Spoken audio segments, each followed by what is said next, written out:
Bernie Sanders has always been a nutless wonder. I know. Hold on, folks. Before you tune out,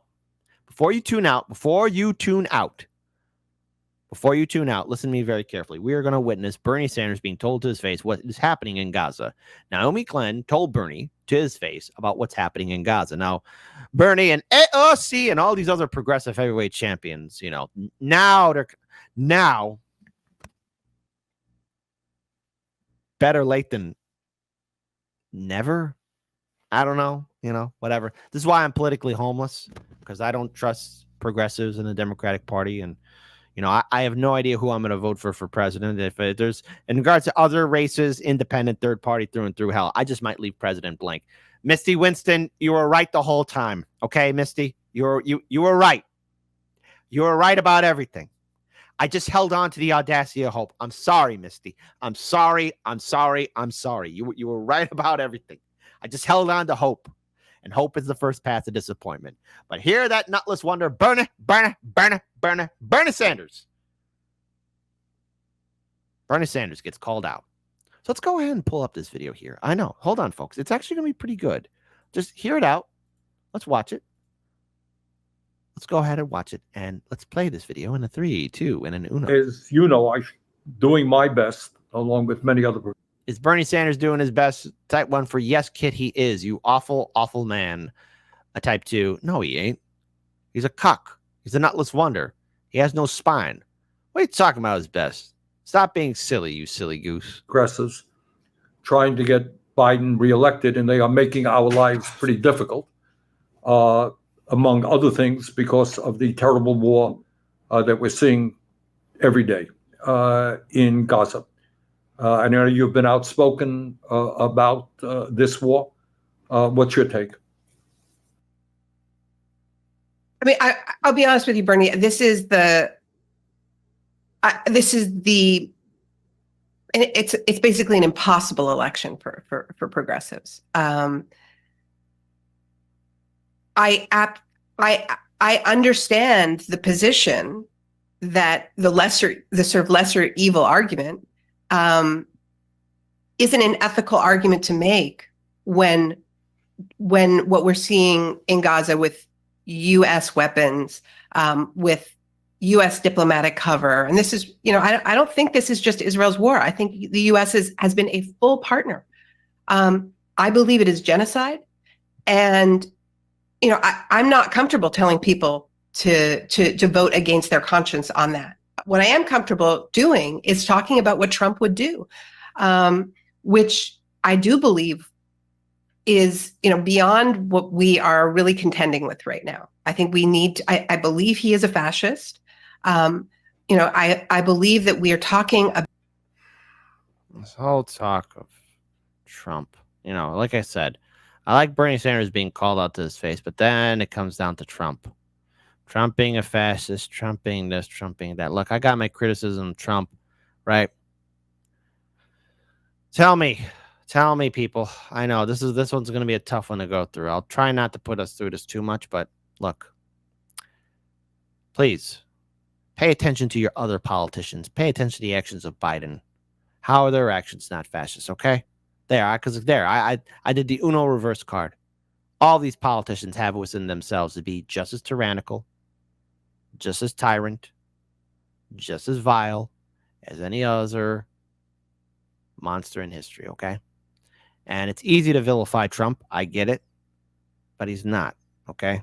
About a terrain where we are, where organizing is criminalized across the board. I think we should take him literally when he, just said a couple of days ago or just yesterday, I don't know when this is going to air, that, he would just get rid of those protesters overnight. Look, but at the same time, it's democratic, it's local democratic governments that are sending the police in to sweep these camps, that are sending the police to beat up university professors, students, who are acting based on their conscience.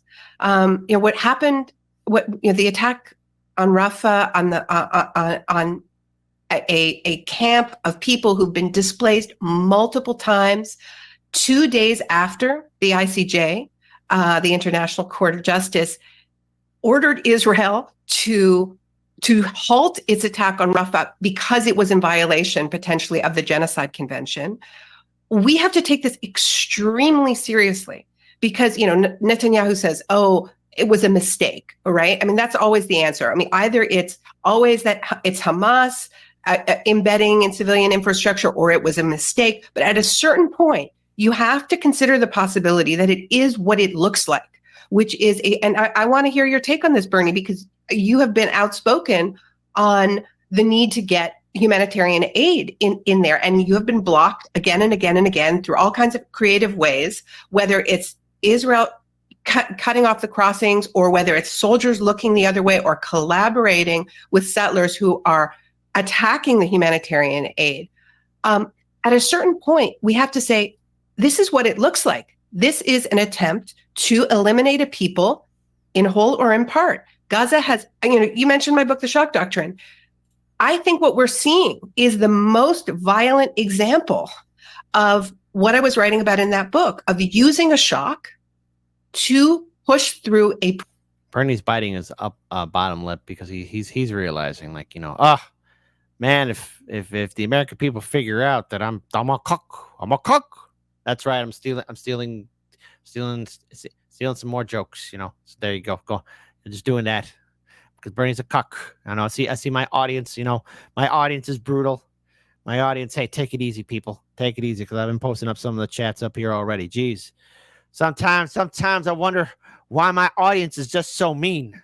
Who'd you learn it from? I know you didn't learn it from me, but my goodness, this man, Murray. It's easy projecting onto Trump, but this man's still voting for his good friend Joe, supporting his good friend Joe. Well, Netanyahu just gave a middle finger to that U.S. ceasefire, and yes, folks, we're going to be bringing that up in the next segment. Pre-existing agenda, and the pre-existing agenda was, look, Israel did not want those people in Gaza because they represent a quote-unquote demographic threat to Israel's majority. So I think we need to call it genocide, and we have to just say this is what it looks like, or at least the support. You saw that look that Bernie gave, like, what? So I think we need to call it genocide, and we have to just say this is what it looks like, or at least the support. Yeah, y'all saw that look that Bernie gave it, right? So I think we need to call it genocide, and we have to just say this is what it looks like, or at least the support the court. Well, let me just say a word on that. Number one, what is not talked about very often is not just the death toll, which is Well, explain more, Bernie. Explain more, Bernie. Tell us what's going on, because the death toll is high. What else do you call it?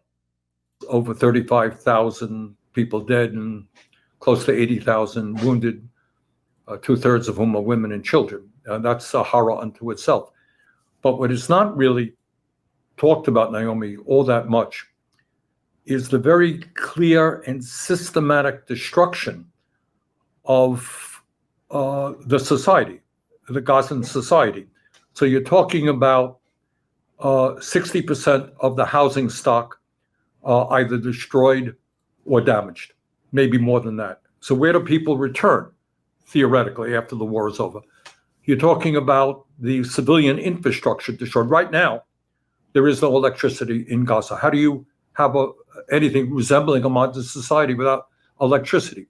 Water system badly damaged, raw sewage now running through the streets. You're talking about the healthcare system. I talked to American doctors who were there, who made the claim that they believe that Israel is systematically and quite intentionally destroying the Gazan healthcare system. So what would you call it? Hey, hold on, wait.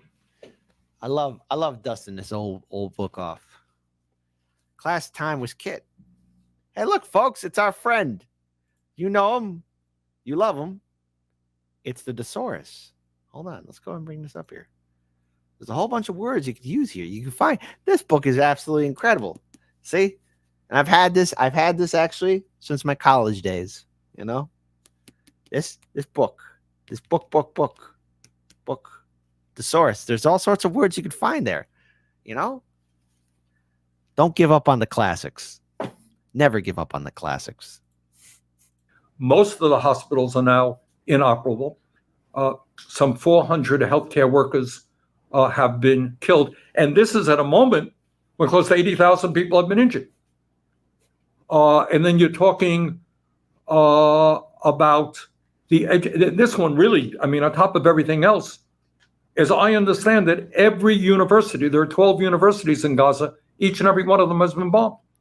And hundreds of schools have been damaged. So kids are not in school. And on top of all of this stuff, I wonder if you are a 10-year-old child in Gaza right now. We know, Bernie. We've seen it on TikTok, Instagram, Twitter, now called X.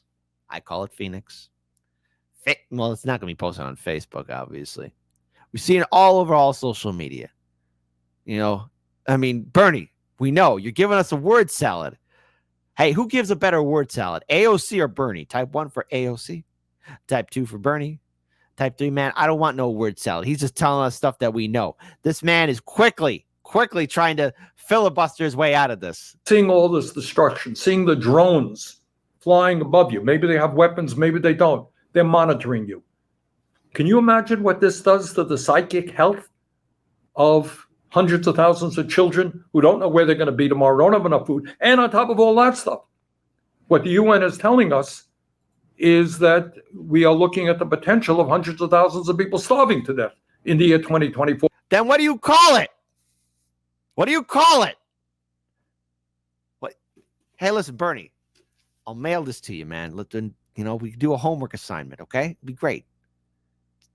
What do you call it? There's all sorts of words you could use. Because Israel has effectively blocked routes of the trucks that are needed. So it is a horror on top of a horror, my view, very simply stated, where the United States obviously has leverage, is we have put in and are putting in right now billions and billions of dollars to Netanyahu's war machine. And I think the message should be a very simple one. Hey, guess what, Mr. Netanyahu? You're not getting another nickel unless A, B, C, and D. But that certainly is not the... Just want to open up the thesaurus. All right, class, open up your books. Open up your books. Hold on. We're gonna pull up after that god-awful word salad. This is how you know he's a freaking politician. He just yap, and say nothing. Okay. But here, you're going to learn something from old Kit Kat. Let's open up to the source, all right? Let's open up the book here. You know, you won't be able to say it thanks to the green screen. All right. Killing, noun. Nouns. 1. Killing, homicide, manslaughter. Oh, murder, assassination, bloodshed, bloodletting, slaughter, carnage, butchery, decimation, annihilation. Oh, this word starts with a G. I wonder how you pronounce it. Genocide. Genocide.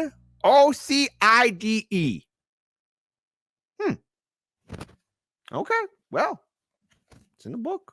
I hope all of you have your books. Come on. Position of the administration.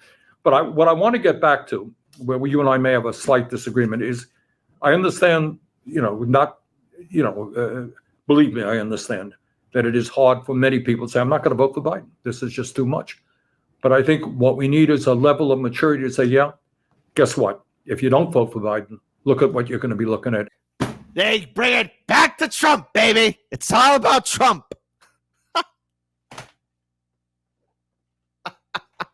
They bring it back to Trump. Always about Trump. Trump. In terms of Trump. So my own view is we got to mobilize. We have to be honest with the American people and say, look, we categorically disagree with Biden on Gaza. We have other disagreements with him as well.